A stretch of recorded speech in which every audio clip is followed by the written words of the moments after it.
Star Wars Knights of the Old Republic 2 is one of the greatest RPGs ever made, offering a vast array of weapons and builds. And amongst all the options, there is, however, one weapon so weak and so pointless that pretty much no one uses it and it is slandered by the community. The weapon I'm on about is, of course, stun batons, so naturally I decided to see, can you beat KOTOR using only stun batons? The rules are simple. I can only use stun batons. Variants like the Vulkar stun stick are allowed. I can't do damage with force powers or any other weapons, however I can use buffs and use crowd control like freezing enemies. As long as it doesn't do damage, it's fine. And because I'm a sadist and I don't like being happy, no companions except when the game is forcing me to use them. But with all the rules set out, let's just get into it. For my build, I went for the Scoundrel just because I needed that sweet sneak attack to actually do any form of damage, and then I dumped all my points into Strength, Dexterity and Constitution. You may be thinking there's no stun batons on the Endar Spire, and there's not, so I'm just going to play it normally and just skip through it all since it's basically a tutorial level, so it doesn't count. But after losing the best companion and then picking up Carthus as an alternative, I then just crash into Taris. Clearly my character suffers a serious concussion and starts thrashing around in her dreams before they decide to get the stun baton as their only weapon. And from this point on, it is just going to be a series of being miserable. You may be thinking I'm speaking about in-game. No, my game decided to be KOTOR itself, because it's an old game, it just crashes a lot. So when I went into the cantina, it crashed. And this went on for about 30 minutes until I fixed the problem. The tip, if you ever have this problem, simply make the game run in administrator mode. But instead of quitting whilst I'm ahead, I do a bit of the arena just to get some credits. It's mainly against Dead-Eyed Duncan and Girl on Two Fingers since we're still too weak to do anything to anyone else. But after going through Taris like normal and making it to the lower city, we get a upgrade on our stun baton, the Vulkar stun stick. And spoiler alert, this weapon will be here for pretty much the rest of the game. It's the only one that does any form of damage. But I do play through Taris as normal. We go to the Hidden Becks while this woman outside their base shouts weird Hidden Becks. And when we talk to Hidden Becks, we're told we have to find this person called Mission. Mission is in the Undersea, so that's obviously going to be difficult for me since I can't actually deal any damage. So spoiler, all my fights consist of me just hitting people, maybe killing one or two, running away, warping, and then coming back. Because in the first game, you got to warp back to the Ebon Hawk or your apartment, so every time you warp, you heal, so that was really good, and it was the only reason I got through this game. When we find Mission in the Undercity, she tells us we need to get Zalbar, someone else I won't be using in this playthrough. But luckily for me, I don't have to take Mission with me at this point. That's not because I don't like Mission, I just think she's a bit of a burden in this area and isn't going to be helpful. But after doing nothing but fighting Ragguls and warping back, we eventually do get Zalbar, who naturally won't be in my party at all this entire playthrough. After that, we get Mission to take us to this force field where I actually have her in the party, and then once she's opened it, I just boot her back out again. If you ever did this area, you know the Rancor exists, and you know you're meant to just put some grenades in the body and it'll blow itself up and die. But I decided to see how my character would be just trying to hit it, and even though I stun it, my character just keeps missing, which is really horrific considering the Rancor is about 89 feet tall. And that should have been a hint for things to come, because even when my character stuns people, they do miss a lot, which is kind of a big issue considering all my damage comes from sneak attacks. But the worst of it was definitely the Black Vulkar base, mainly because you can no longer warp in this area, so I had to use med packs. The only issue is I have to do the whole hit him for one round, pause, use a med pack in the pause menu, and then heal that way. The reason we do this is because it doesn't use up a turn and it means we can heal and attack in a single round. If I didn't do this, I was never getting through this area because naturally I do no damage and I don't really stun anything because it's only a 25% chance. Also, whilst in the Black Vulkar garage, this random droid just stun locks me and kills me, which was complete bullshit, made worse by the fact that I hadn't saved, so I had to do everything all over again. This was not a lesson I learned. This happened multiple times with me not saving and suffering. At the end, you're given a choice, side with the Hidden Becks or side with the Black Vulkars who you've been killing the entire time. And for me, because I'm light side, I go with the Hidden Becks. But once you kill the final enemies, you then have to do the big old swoop race. The swoop race is pretty easy. If you set a poor time for your first one, the second attempt doesn't have to be that hard. But if you do set a really good time, then the second attempt is going to be quite a bit harder. But when you win, Brejik spawns and he says you're all cheaters, when at that point Bastila will break out the cage and help you kill everyone. And this was needed. One, because she's not a party member, so this isn't a problem, but two, because I do no damage and really needed the help here. With Bastila free, we then have to go to the cantina again, and luckily for me, the game doesn't crash. This is because we need to speak to Kandros, who tells us to break into the Sith base so we can steal some codes to get off Taris. Naturally, before I leave, I decide to finish off the arena. Surprisingly, Ice was the hardest person here. I normally struggle with Mild the most, but for some reason I found him quite easy. Also, Twitch was also pretty easy. I've never found him too difficult. Mild was always the one who caused me the biggest problems. But with the arena finished, it's time for me to pick up another companion I won't use, and I wouldn't use them even if I was using companions. T3's entire job is to open this one door, and then you boot him out of existence. I won't lie, the Sith base was a nightmare. Like, don't get me wrong, the fights were a bit of a struggle, but I could get through them. The biggest problem was actually the Sith governor. As you can tell from his appearance, I do have a mod that makes him a bit more unique, and that probably didn't help me in any way, shape or form. And I won't lie, I was stuck on this guy for about an hour. I tried the mine technique, but I just couldn't get enough mines to deal enough damage. If I stunned him, I'd miss him, and if I missed him, I wouldn't stun him. And that was kind of the loop I went through for about an hour, until I eventually got really lucky and eventually got him. And I can't lie, I absolutely cried tears of joy and screamed when I finally beat him. The only thing that's going to give me more joy in this run is if you guys help me reach 1,000 subscribers. With the Sith base done, all I have to do now is talk to Canderous so I can go to Davik's estate. But before that, I wrap up the last of the arena and bounty quests by killing Starkiller in the most honourable way possible, by running around in circles and making sure he can't hit me, and I won't lie, this fight took me about 5 minutes. I am super weak. I also did all the other bounty quests, and I also did the serum quests, all light side options because I'm a good person. I really need the light side points in this. But I do talk to Canderous, and I have to go to Davik's estate, and the entire point is you just steal the Ebon Hawk and leave Taris. You are forced to have Canderous here, so I don't really have much choice, but the company was welcome. I was really struggling at this point. But when you get to the Ebon Hawk, you have to fight Calo Nord and Davik, and fun fact, if you just get Calo Nord down to half health, Davik is then coded to die, so as long as you do that, it's pretty easy of a fight. But before we go to the next planet, there's one more thing we have to do, and that is the Sith Fighter minigame. See, if you didn't play this game, you wouldn't know. Every time you travel, you're going to have to do this Sith Fighter turret game, which is a complete pain in the ass, and is the reason I don't travel constantly from planets to planets to do quests, because I just can't be bothered dealing with all of this. It's not exactly hard, it's just a few minutes of my time I can't be bothered wasting when I want to go somewhere. But with the Sith Fighters dead, that took Taris to a total time of 6 hours. Yep, it took me 6 hours to get through this, mainly because it just was such a crawl to get through all the enemies. Now when I say 6 hours, I do only mean in-game time, like the hour of fighting the governor just isn't included in there. It was definitely a lot longer than that. But we arrive on Dantooine and I'm there at level 8. See, I didn't do the level 2 thing because I wanted to level up that sneak attack, which you get the third feat at level 9. Sadly for me, there was no way for me to get more XP and get to level 9 before becoming a Jedi, so I kind of just wasted the entire Jedi power level 2 trick, which was a bit of a problem, but I'm going to just have to deal with it now because I'm not doing any of that all over again. The one thing this game's raved about is the great plot twist, but my god, it's so obvious that you're Revan at this point. I mean, Master Vuk is basically screaming, this guy is Revan, and we're just kind of ignoring it. You might be thinking I was going to pick Jedi Guardian for more damage, more health, but I've actually decided to go for Jedi Sentinel, mainly because I want all those mind immunities, because I can't be dealing with all of that. If I'm going to suffer, I'm going to suffer slightly less, because if I get stun locked, there's just no point of me even being alive. But then I'm made to build a lightsaber, so I can tell the Jedi Masters didn't read the title of this video, I'm simply using stun batons. And then the main quest is you going to find Juhani and bringing her back to the light side. Before I do the main quest though, I decide to do some side quests, mainly the murder investigation quest. Basically, you're just meant to work out who was the guy that murdered them, and only one guy did murder them. However, the actual answer is both of them are guilty. They both wanted to kill the guy, but only one did it, so naturally we just say you're both guilty and they both get taken away. As a man with a worthless law degree and a worthless 50-gram piece of paper, I really don't think this was fair on the guy that missed. Imagine you don't get to kill the guy that basically fucked your entire life and you get punished for it. But after that, I do the Juhani fight and my god, this was miserable. I mean, I just swing, pause, use a med pack and then just repeat that for a few minutes. However, I won't lie, most things on Dantooine were an issue. I was struggling to kill calf hounds. There's an entire side quest where you're meant to kill Mandalorians. I simply couldn't complete it because I couldn't kill the last dude. It was just a horrible experience all round.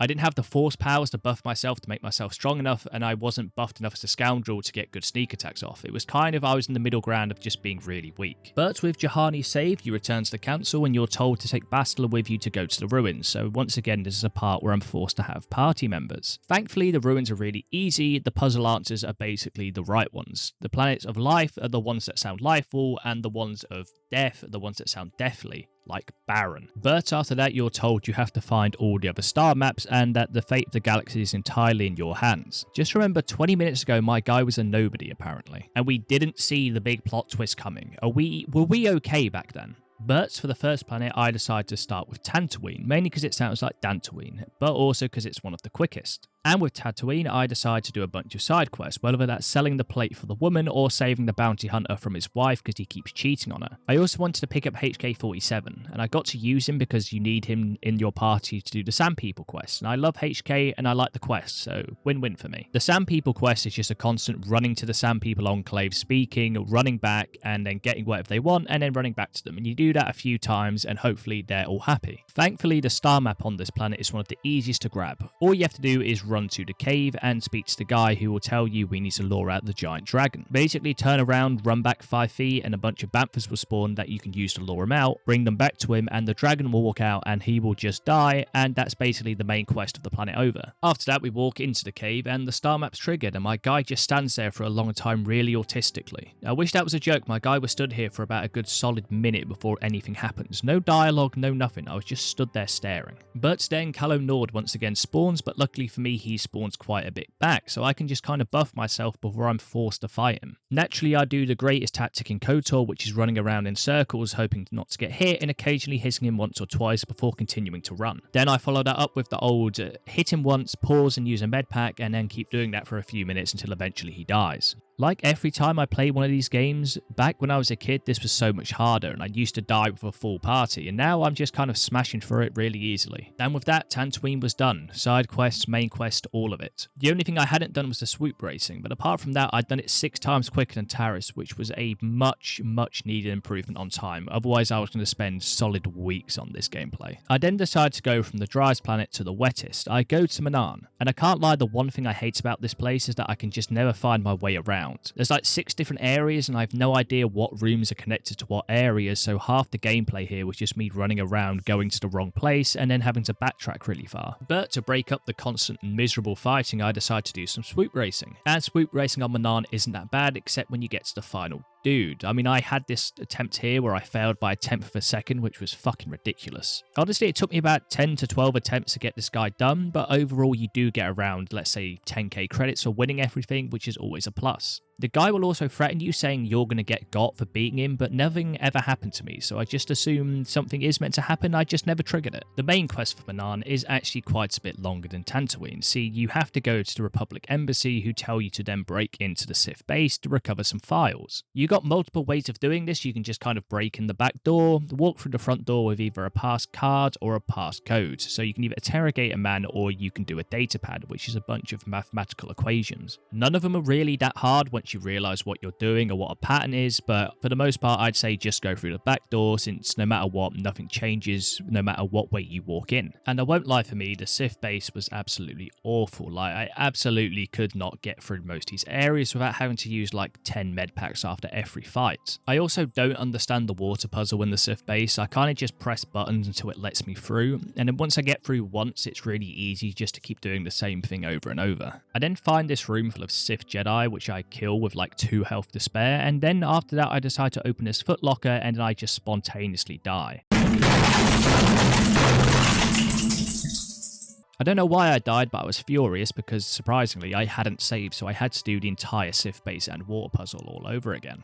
But making your way through the Sith base, you'll find a room full of self-cath who tell you that you need to find proof that the Sith are evil, otherwise they're going to report you or fight you. So like a true detective, I walk about 10 feet to another room and find a room full of dead self-cath, and one of them is covered in blood. It gives you a pin. You give this pin to the self-cath and you go, hey, there's a bunch of dead ones in there and the Sith did it, and they believe you at face value and they'll just leave. Before continuing on though, I have to spend way too long fighting this one Sith and his 2 self-cath because I need this datapad. This datapad isn't essential, but it makes your life a whole lot easier. Just keep note of this for later. In the base though, this one Sith clearly read the title of the video and he kept me locked in place so I couldn't actually run towards anyone, which was the smartest move I've ever seen an enemy do. His friend however tries to one-up him by just pretending he doesn't see me so I don't kill him, which I respect. However, I'm not a religious man and I don't forgive, so I kill him instantly. After that, I've collected the Republic files that I needed in the first place, and with the datapad in hand, I choose to leave. Once you leave, you're instantly arrested for killing people. They don't know you've killed people, they just make a really strong assumption since they can't communicate in the Sith base and they heard a bunch of explosions. When on trial, we're told to present a great case, and since I'm a great legal expert in my very few years of being in law, I just go, hey look, I ain't saying nothing, but look, these guys are really evil, look at this datapad, and they read it and go, damn, they are evil, do what you like, you're free to go. As a free man, I then go back to the Republic to say, look, here's your files, can you help me out? And they'll put me in a submarine to send me to the bottom of the ocean. When at the bottom of the ocean, we have to go through this hidden base where it's full of a bunch of insane self-cath and a bunch of droids.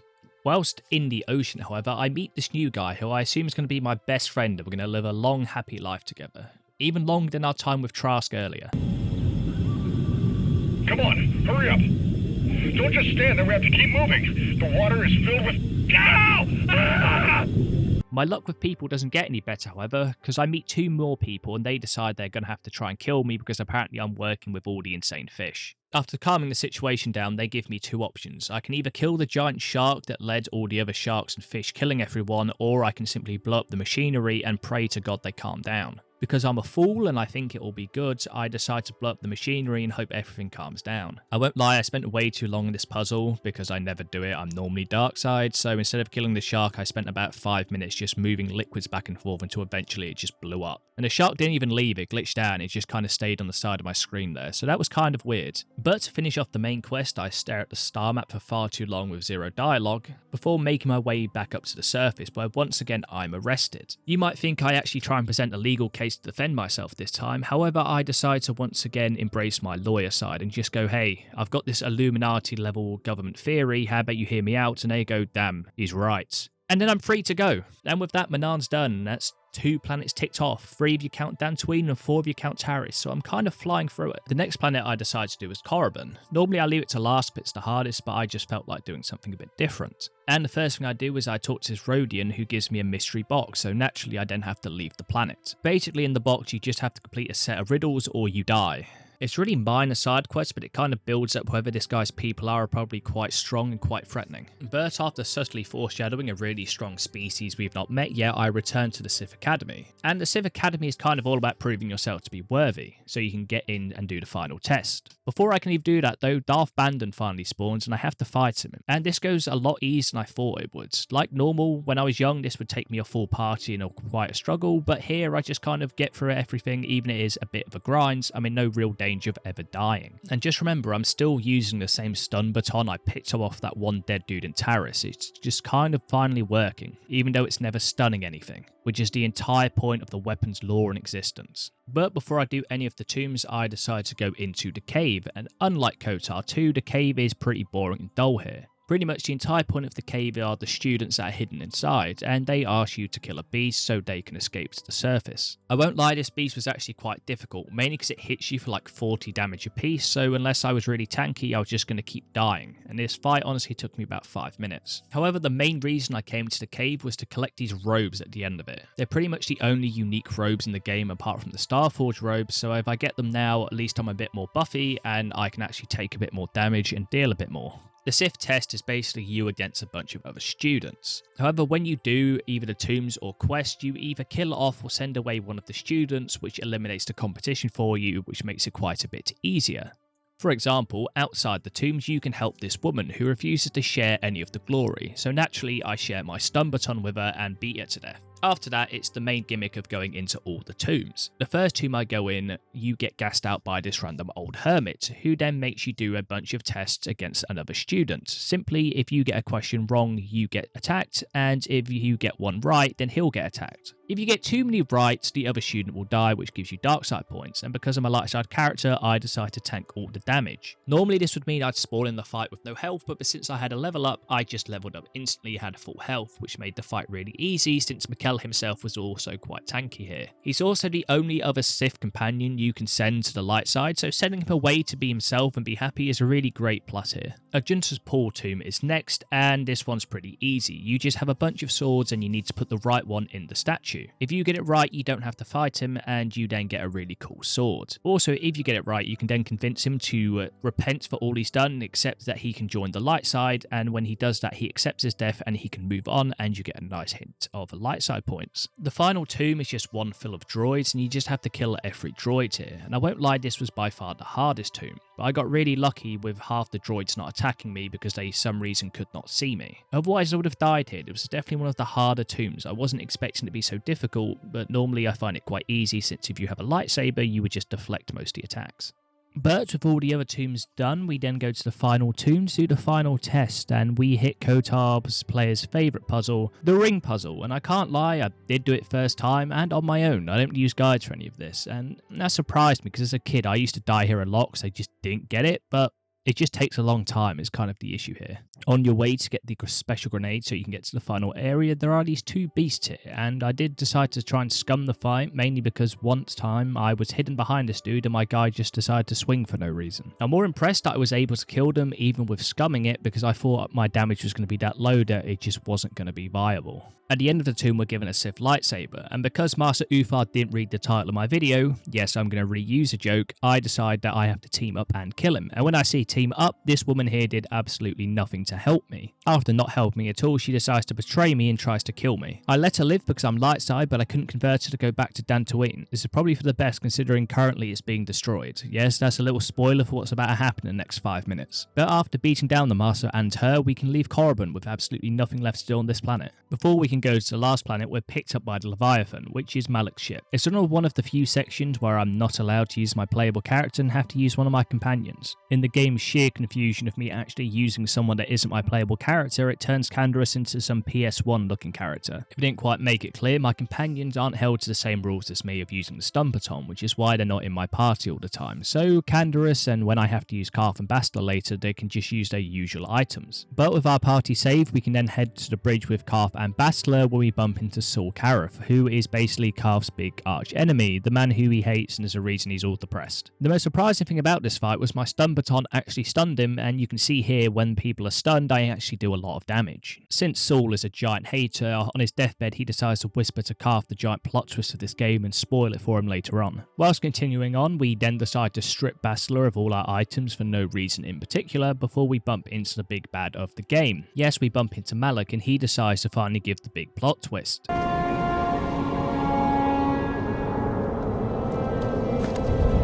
After the reveal, the Malak fight actually goes a lot easier than I thought. I kind of just get him in a couple of hits. He decides to then just run off, even though he could have just killed us all because we were frozen in place. And after chasing him down and beating him really easily for a second time, he was clearly close to dying, but Bastila decides she needs to step in. She's one of those people that always makes it about themselves and sacrifice themselves so we can get away. Luckily for me, that's one party member I don't have to worry about being in my party at any point. But with all that wrapped up, we then get to go to the last planet of Kashyyyk. With just the land of the walking carpets left, I decide I'm just going to try and get through this as quick as possible. It does help that I do actual decent damage now, mainly because I can freeze people with status fields. And if anyone complains that that's cheating, you can politely go fuck. So we make our way to the village and Chundar tells us that Zalbar's a terrible person and that he's going to keep him imprisoned. He then informs us that the only way to free Zalbar is then for us to go kill his own dad. So clearly this guy is mentally unstable and is probably the dark side character of the story. Most of Kashyyyk actually plays out in the Shadowlands, and it's here we pick up our final party member, Jolee. Jolee's actually kind of one of the better characters in this game and someone I like overall in Star Wars lore, so that's pretty nice. And I do get to use him here for a little bit because he's forced, so that's always a plus. After Jolee unlocks the force field, we then have access to all the other side quests, and most of them are your standard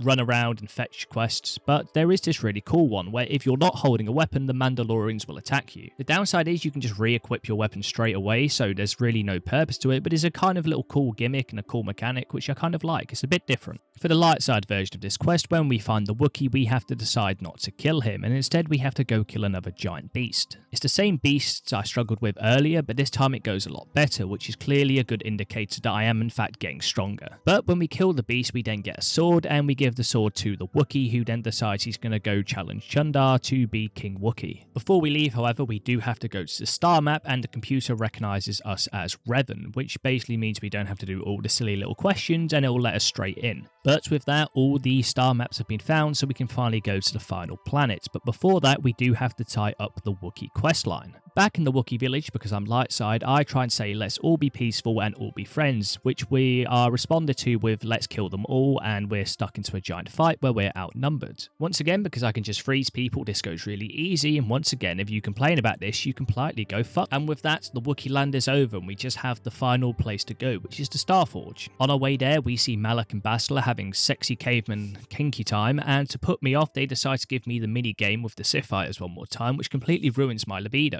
After the turret minigame for the last time, we're forced to land on the planet below, which we're just going to call Rakatan Prime. It has about 4 different names, but this is the one we're going to go with because it's the easiest to remember. You remember that boxman from earlier I said's been hyped up to be like some intellectual species that are really strong, and who are clearly the creators of the Starforge? Well, we meet a bunch of them at the very start, and they're basically just primitive beasts who hit us with metal sticks. However, However, after all of that, we go to North Beach to chat with the man known as the One. Mainly because I actually really like him, but also so we can get another stun baton known as the Rakatan Battle Wand. Except this one can actually be upgraded. However, that does mean I'm going to have to say goodbye to the Vulkar Shock Stick, which has lasted me since Taris. But I mean, look at the weapon after its upgrades. How can you refuse me this weapon? But basically, the One tells us that we have to go kill the Elders and get their knowledge so we can get into the temple to make it to the Starforge. When we get to the Elders, they simply tell us that the black ones are actually the bad ones, and I just want to know what BioWare meant by that.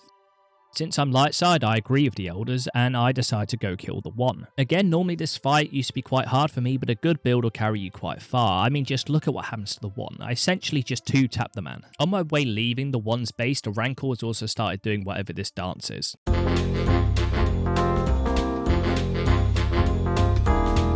But with the One gone, the Elders gladly let us into the temple, where we're told under no circumstance can a party member join us in the temple and that we have to go alone. That's perfect, which fits the rules. However, Jolie and Johanny have a serious issue with this and force me to take them into the temple with me. Once inside the temple, we have to do this little puzzle of Just Dance, and we're told by a computer that we are in fact Revan and that they're just going to let us upstairs because we've already proven ourselves worthy. Upon reaching the top, Bastila returns, except this time she's in full emo phase, and honestly, this fight is probably the easiest boss fight I've had so far. I mean, I just freeze her and then I just hit her a couple of times before she pushes back and runs away. Once she's run away, however, we can then just turn off the disruptor field and head to the Starforge. Normally, whenever I've played the Starforge, I've found it incredibly difficult even with a full party. However, on my own, I found it the easiest it's ever been because I once heard in a film Run Forest Run and decided to adopt that into my gameplay. Yeah, I simply just ran past everything because why fight something? If you didn't know, the Starforge basically has endless spawning enemies, so if you keep standing still and keep fighting things, it will just never end, so you are encouraged to just run as a method. And that method went great until I hit this turret section where you're told you have to destroy all the turrets. To be more specific, it says disable the turrets, which I should have taken as a hint there's a terminal to turn them off. However, because I'm a giant meathead, I didn't see this and spent the next 5 to 10 minutes completely bashing a turret one at a time whilst endless enemies spawned on top of me. This was honestly the worst section of the entire Starforge. I thought if it's going to be this hard now, I'm just never going to be able to beat the rest of the game. Upon pushing forward, I find Bastila again, and just like on Rakatan Prime, she's just as weak as she was then, either getting 1-tapped or 2-tapped. However, this time I couldn't freeze her, she still went down just as easily, and you do have to beat her 3 or 4 times for her to finally give up. On hindsight, this is exactly like Scion's fight, like the boss before the main boss kind of just keeps getting revived and health back. It's a bit shit now that I've realised how repeated it is. After beating her, I asked her to join the light side and she says go fuck yourself, so politely I then have to beat her down one more time. With her dead though, the Sith are no longer as strong as they used to be and we get this little cutscene of Master Vandar being high as a kite. I wish it went straight to the Malak fight at this point, but instead we have to do this section full of red droids, where droids will just spawn infinitely until you turn off all the terminals. This isn't an issue if you already have computer spikes on you, but if you don't, you have to kill a droid and 1 droid equals 1 spike. If anyone wants to do the maths on that, if you have 0 spikes when you come into this area, you're going to have to kill about 48 droids in order to beat the area. However, right before the Malak fight, I remember the Starforge robes exist. So naturally, I then reload a previous save in order to go back and create the robes, which cost me 25 spikes. This reload also meant I had to fight Bastila again, and when I tried to bring her back to the light side, she once again said no, so once again I had to get her put down. The main issue of reloading this was I had to do the red droid section again, but I had 25 less computer spikes. This meant the droid section that took me a few minutes before took me about 5 to 10 minutes, which is just a bit annoying because they're really easy fights, there's no threat of danger, it just takes a really long time to get done. And then comes the Darth Malak fight, which is absolutely awful, and it's not because he's super strong, but if you realise there's a bunch of Jedi just dotted around that he has to run to heal. The issue is when he's running to these Jedi, you can't hit him to kill him so he can maybe not heal himself, which is really nice. He just runs but he becomes blue so he becomes friendly. So you have to watch him heal on about 10 different Jedi before you can actually defeat him. The issue for me wasn't the fact that he kept running around and healing himself over and over, but it's the fact that he kept spamming Force Suppression. If you don't know what that does, it essentially just removes all my buffs, so anytime I did Force Speed or Force Armor, he would just remove it all, so then I had to go away and rebuff myself before trying to hit him. Basically, what was like a 30-second fight earlier in the game took me about 15 minutes. But after 15 minutes, he is down, and you see that thing in my hand? Yes, that's right, that's a stun baton.